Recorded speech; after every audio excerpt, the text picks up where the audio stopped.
नमस्कार, मैं रमन मुंगाई और स्वागत है आपका न्यूज इंडिया में। उस वक्त की बड़ी खबर सीधा कश्मीर से। कश्मीर के शोपियां में सेना और आतंकियों के बीच मुठभेड़, इलाके में सर्च ऑपरेशन जारी। तो इस वक्त की बड़ी खबर आपको बता दें, शोपियां इलाके में सेना और आतंकियों के बीच मुठभेड़ चल रही है। कश्मीर के शोपियां इलाके में सर्च ऑपरेशन जारी है, मुठभेड़ चल रही है, पूरे इलाके को कॉर्डन ऑफ किया गया है और उसके बाद ये सर्च ऑपरेशन यहां पर किया जा रहा है। कश्मीर के शोपियां में ये सर्च ऑपरेशन चल रहा है। इनकाउंटर की खबर आ रही है आतंकी और सेना के बीच। लगातार सेना ऑपरेशन ऑल आउट चला रही है घाटी में और कई टॉप कमांडर्स को ढेर कर चुकी है।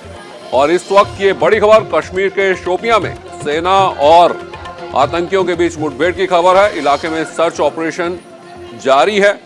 तो शोपियां में इस वक्त ऑपरेशन चल रहा है। तो कश्मीर के शोपियां में सेना और आतंकियों के बीच मुठभेड़ चल रही है। यहां पर लगातार सेना ऑपरेशन ऑल आउट चला रही है और इस साल भी कई टॉप कमांडर्स को सेना ने ढेर किया है। और हमारे सहयोगी एजाज जुड़ चुके हैं हमारे साथ। एजाज, क्या ताजा अपडेट है इस एनकाउंटर का?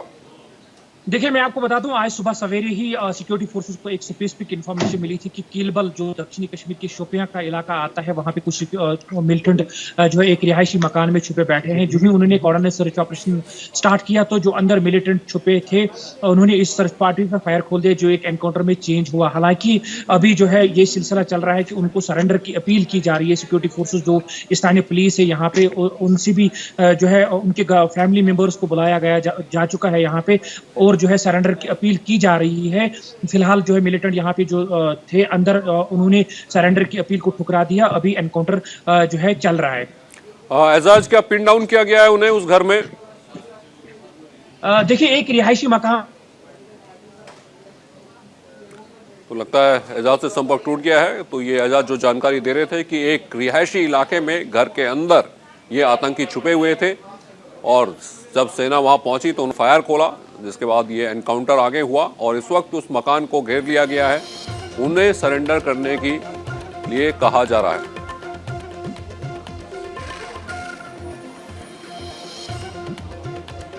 और इस वक्त की बड़ी खबर आपको बता दें, चुनावी राज्यों के स्वास्थ्य सचिवों के साथ ईसी की बैठक खत्म। फिजिकल रैली पर पड़ेगी रोक। सूत्रों के हवाले से खबर, एक हफ्ते के लिए रैली पर रोक बढ़ाने के आसार। बंद कमरे में मीटिंग की छूट, सीमा और बढ़ेगी। 300 की बजाय 600 लोगों के साथ मीटिंग की छूट। तो ये कुछ गाइडलाइंस हैं जो अब थोड़ी देर बाद सामने आ सकती हैं। एक हफ्ते के लिए रैली पर रोक और बढ़ने के आसार हैं। बंद कमरे में मीटिंग की छूट, सीमा और बढ़ेगी। 300 के बजाय 600 लोगों के साथ मीटिंग की छूट दी जा सकती है बंद कमरे में। चुनावी राज्यों के स्वास्थ्य सचिवों के साथ इलेक्शन कमीशन की बैठक थी।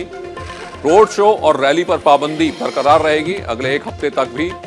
तो ये बड़ी खबर। कोरोना को देखते हुए इस बार चुनाव आयोग ने तमाम गाइडलाइंस जारी की थी और पॉलिटिकल पार्टीज को कहा गया था कि वो कोरोना प्रोटोकॉल को फॉलो करें और इसी के चलते रोड शो और रैली पर बैन लगा दिया गया था। बंद कमरे में मीटिंग में 300 लोगों की संख्या रखी गई थी, जिसे अब बढ़ाकर 600 किया जा सकता है। तो इलेक्शन कमीशन के स्वास्थ्य सचिवों के साथ बैठक थी, जिसमें थोड़ी देर के बाद ये तमाम गाइडलाइंस सामने आएंगी। और हमारे सहयोगी नमित जुड़ चुके हैं। नमित, क्या नई गाइडलाइंस है और क्या क्या पाबंदी बनी रहेंगी?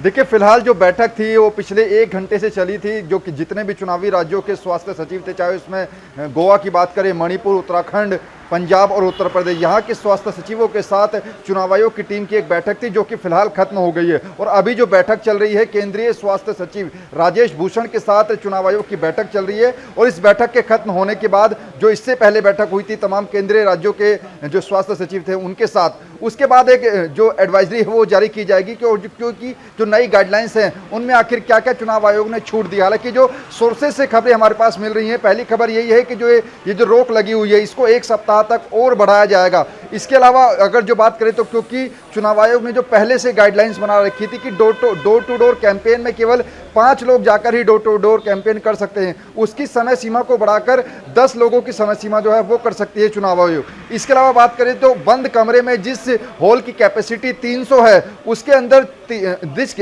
माफी चाहूंगा, जिस कमरे की कैपेसिटी जो है वो 600 लोगों की है, उसमें 300 लोग बैठकर जो है एक सभा को संबोधित कर सकते हैं। उसकी संख्या को बढ़ाया जा सकता है, क्योंकि लगातार चुनाव आयोग को भी जो तमाम बड़ी राजनीतिक पार्टियां हैं वो पत्र लिख रही हैं और उनका ये भी कहना है कि 5 साल में एक बार मौका आता है जब जनप्रतिनिधि को चुनने का मौका मिलता है। तो ऐसे में उम्मीदवार को जनता के बीच में जाने का एक मौका जरूर मिलना चाहिए। इसको लेकर चुनाव आयोग ने मंथन किया है और जितने भी जो चुनावी राज्यों के जो स्वास्थ्य सचिव थे वो जुड़े थे, उनसे ये जाना गया है कि फिलहाल कोरोना के उनके राज्यों में क्या अपडेट है, क्या पॉजिटिविटी रेट है और जो वैक्सीनेशन ड्राइव है उसकी रफ्तार किस तरीके से चल रही है। इन तमाम बातों पर मंथन किया गया और इंतजार है कि कुछ ही देर के बाद जो चुनाव आयोग की नई गाइडलाइंस हैं वो सामने आएंगी। हाँ, तो बिल्कुल नमित, ऐसा हो सकता है कि जो डोर टू डोर कैंपेन है वहां लोगों के जाने की संख्या बढ़ाई जा सके या फिर जो बाकी छूट है वो दी जा सके, लेकिन लगता नहीं कि रोड शो और रैली के लिए इजाजत मिलने वाली है अभी भी।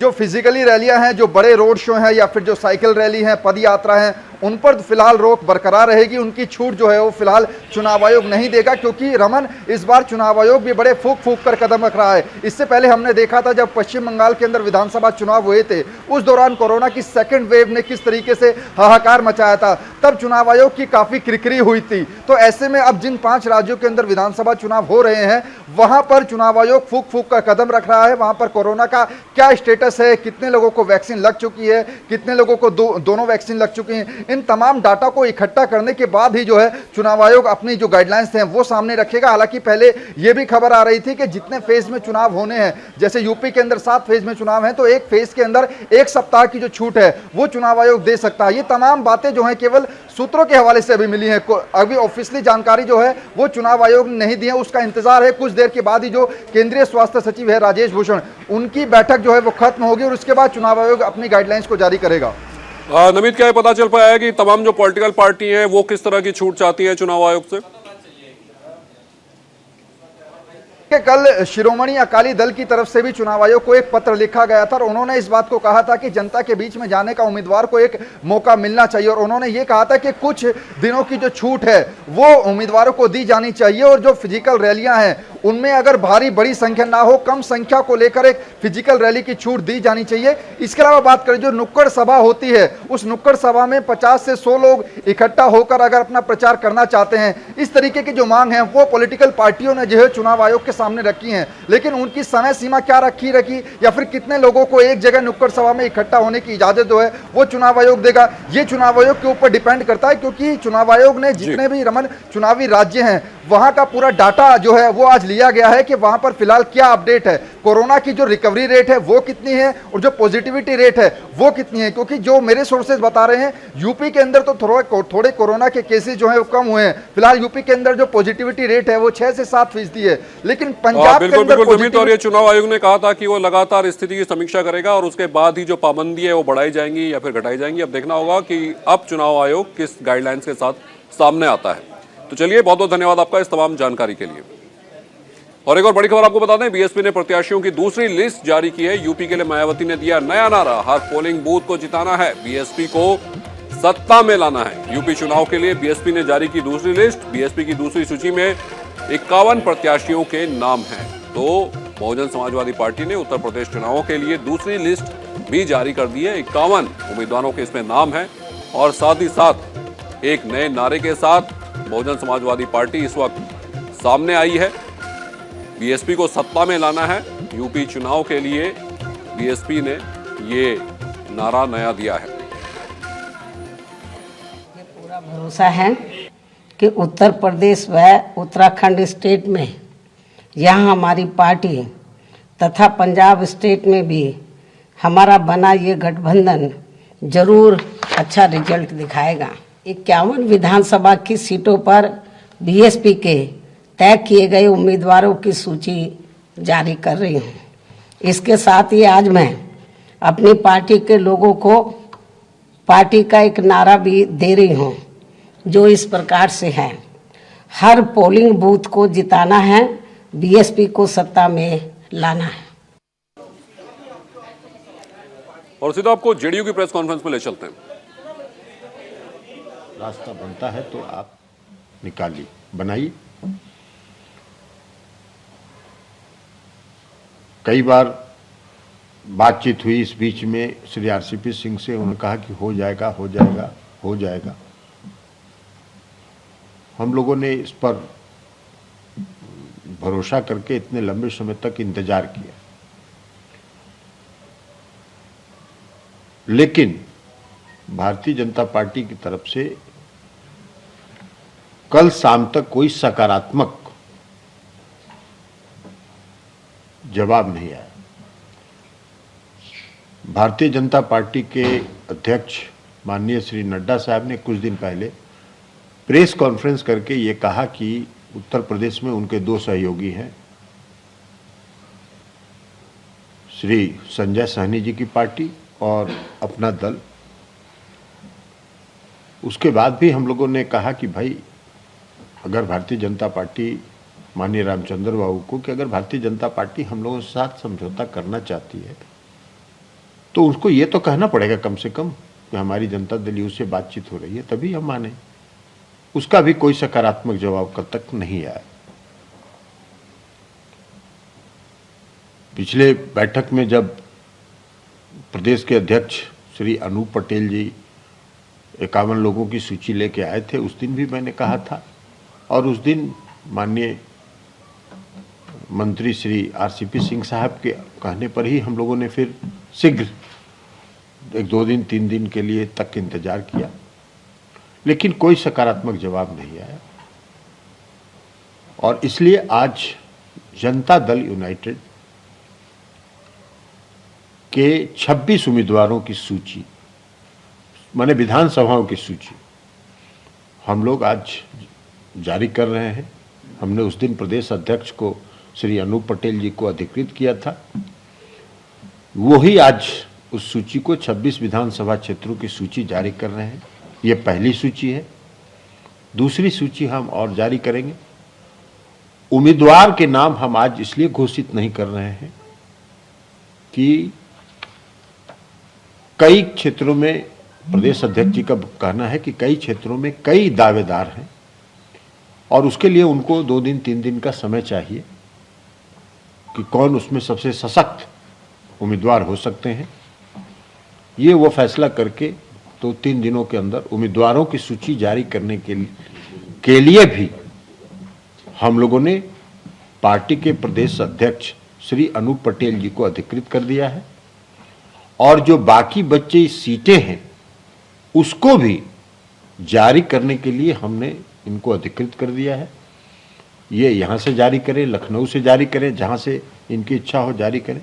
तो उम्मीदवार और शेष विधानसभा क्षेत्रों की सूची जारी करने के लिए हम लोगों ने अधिकृत कर दिया है प्रदेश अध्यक्ष को, और आज हम लोग 26 विधानसभा क्षेत्रों की सूची जारी कर रहे हैं, जहां जनता दल यूनाइटेड अपने उम्मीदवार 2022 के चुनाव में उत्तर प्रदेश में लड़ेगी। आप पढ़ दीजिए नाम, नहीं तो बांट दीजिए ना, काहे के लिए पढ़िएगा, उतना बांट दीजिए।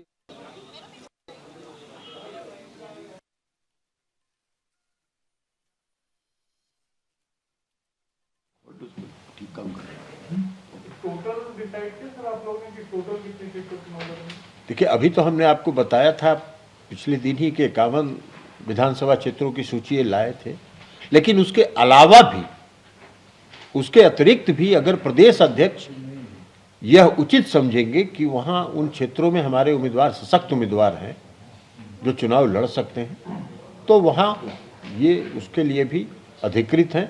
उसका निर्णय भी प्रदेश अध्यक्ष ही लेंगे। हम लोगों के किसी अनुमति के इंतजार की आवश्यकता इनको नहीं है। हम लोगों ने पूर्ण रूप से प्रदेश के अध्यक्ष को अधिकृत कर दिया। यानी साफ तौर पर माना गया आज की यूपी में जेडीयू बीजेपी का गठबंधन नहीं होगा, और 7वें चरण में जहां पर आखिर में चुनाव होना है वहां भी किसी तरह का कोई समझौता नहीं होगा। निश्चित तौर पर। और एक और बड़ी खबर आपको बता दें, प्रियंका का मायावती पर वार, मायावती पर बीजेपी का दबाव। प्रियंका गांधी ने बात कही है मायावती चुनाव को लेकर सक्रिय नहीं है। तो प्रियंका गांधी ने ये बात कही है कि मायावती के ऊपर भारतीय जनता पार्टी का दबाव है और मायावती चुनाव में सक्रिय नहीं है। उत्तर प्रदेश के चुनाव में मायावती चुनाव को लेकर सक्रिय नहीं। मुझे भी बहुत आश्चर्य हुआ ये देख के कि बिल्कुल मतलब हमने एक समय में 6-7 महीने पहले हम सोचते थे कि सक्रिय नहीं है, उनकी पार्टी सक्रिय नहीं है, हो सकता है कि चुनाव के पास आने के समय शुरू करेंगे। और लेकिन हमें भी बहुत आश्चर्य हुआ कि चुनाव भी आ गया, एकदम चुनाव के हम बीच में हैं और फिर भी सक्रिय नहीं हुई। फिर भी बहुत, जैसे आपने कहा, बहुत शांत है, समझ में ही नहीं आता। वजह क्या लगती है मैम आपको, कुछ सोच पाए आपके राजनीति? हो सकता है कि भाजपा सरकार का दबाव हो उन पे। और यूपी चुनाव से जुड़ी इस वक्त की एक और बड़ी खबर आपको बता दें, 2:30 बजे कैराना पहुंचेंगे गृह मंत्री अमित शाह। पलायन करने वाले परिवार से करेंगे मुलाकात। 70 साल पुरानी साधु स्वीट्स के मालिक राकेश गर्ग से करेंगे मुलाकात। राकेश गर्ग के साथ और भी व्यापारियों से मुलाकात करेंगे अमित शाह। अमित शाह दोपहर 2:30 बजे पहुंचेंगे कैराना और साधु स्वीट्स के मालिक से मुलाकात करेंगे और भी परिवारों से मुलाकात करेंगे जो पलायन कर चुके थे और अब वापस कैराना लौट चुके हैं। तो ये बड़ी खबर यूपी से।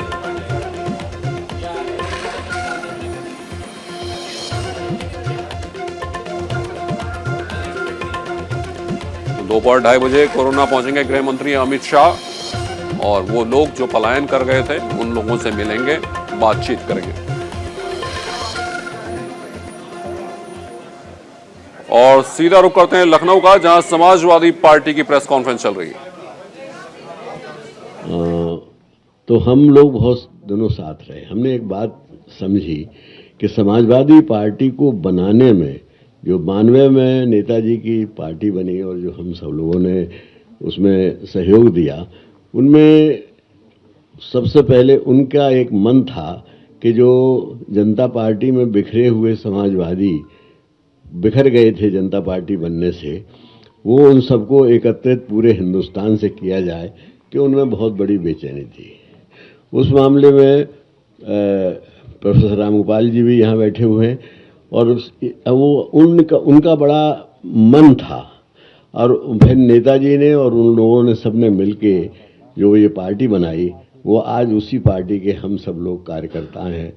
तो हम एक तरह से उनको कई तरह से श्रद्धांजलि देते हैं। उन्होंने ऐसा समाजवादी विचारधारा को उन्होंने एक शैली में बदल दिया।